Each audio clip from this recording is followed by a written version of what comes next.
सातारा जिल्ह्यातील 7 नगरपालिका आणि 1 नगरपंचायतीची 2 डिसेंबरला मतदानाची प्रक्रिया पार पडली। यानंतर जवळपास 21 डिसेंबरला या मतदानाची मतमोजणी जी होणार असल्यामुळे प्रत्येक ठिकाणी जिल्हा प्रशासनाने स्ट्रॉंग रूम उभारण्यात आलेले आहेत।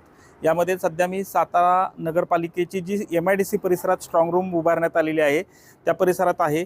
आता जर पाहिलं तर पोलीस प्रशासनाचा मोठा बंदोबस्त या ठिकाणी लावण्यात आलेला आहे। यामध्ये मुख्यालय असेल, सातारा शहर पोलीस स्टेशन असेल किंवा SRPFची एखादी तुकडी असेल, या ठिकाणी ही पूर्णपणे बंदोबस्त हा 24 तास या परिसरात पाहायला मिळत आहे। चारी बाजूने स्ट्रॉंग रूमच्या पोलीस आहेत। याबरोबरच प्रशासनानं CCTVची यंत्रणा या ठिकाणी कार्यान्वित आहे। खरं तर पूर्णपणे 24 तास या CCTVचा या ठिकाणी व्यवस्था जी आहे ती स्क्रीनच्या माध्यमातून आपण पाहत आहात। ज्या EVM मशीन ज्या ठिकाणी ठेवण्यात आलेल्या आहेत त्या पूर्णपणे या स्क्रीनवर आपल्याला पाहायला मिळत आहेत।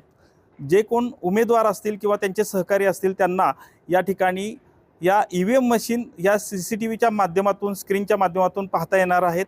यामुळे कोणताही अनुचित प्रकार घडू नये यासाठी विशेष अशी काळजी जिल्ह्यातील सर्वच नगरपालिका असतील किंवा नगरपंचायत या ठिकाणी घेतली गेलेली पाहायला मिळत आहे। यामध्ये प्रामुख्यानं जे काही जिल्हा प्रशासनातील अधिकारी असतील, या प्रशासनातील अधिकारी देखील दर 8 तासाला या ठिकाणी या स्ट्रॉंग रूमची पाहणी करत आहेत।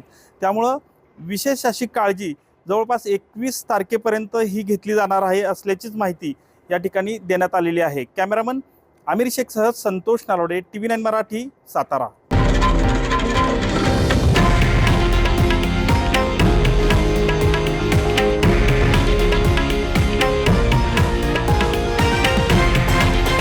हे आहे देशातील नंबर 1 न्यूज नेटवर्क आणि आपण पाहत आहात TV9 मराठी, एकमेव।